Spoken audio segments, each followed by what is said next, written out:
maanta waxaan labada aqal ee baarlamaanka federaalka Soomaaliyeed aan u jeedinayaa codsi madaxweyne oo aan rajeynayo inaad iga aqbashaan aad igu taageertaan iguna sharaftaan si aan u muujino tixgelinta iyo qadarinta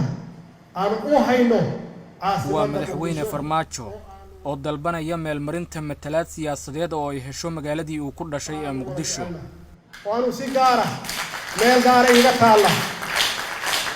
oo aan ku dhashay oo aan luqluq u aqaano oo aan ku koray fadlan igu raaca in aqalka sare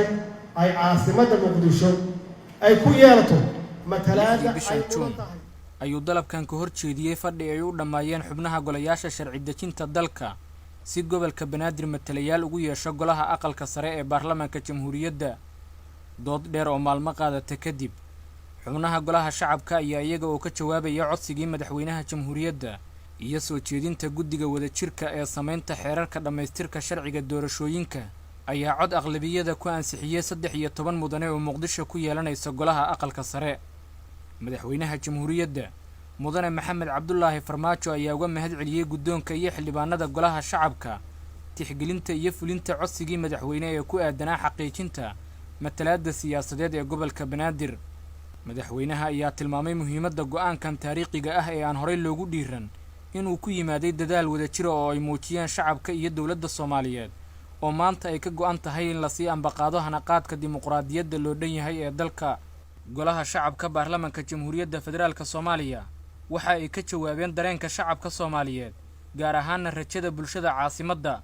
waa guul weyn in Muqdisho ay hesho qoonda ku saabsan matalaadda aqalka sare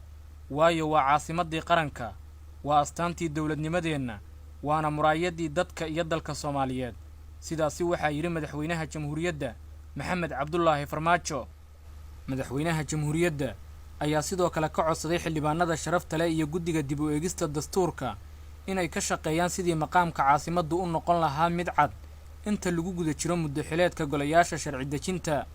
sidoo kale madaxweyne Maxamed Cabdullaahi Farmaajo ayaa adkeeyay in matalaadda siyaasadeed ee gobolka Banaadir ku yeelanayo aqalka sare ayna maanta ansixiyeen xubnaha golaha shacabku ay noqon doonto mid adkaysa dawladnimadeena taabagalka ah iyo dib u dhiska dalkeena Shucayb Maxamed Cali warbaahinta qaranka magaalada Muqdisho.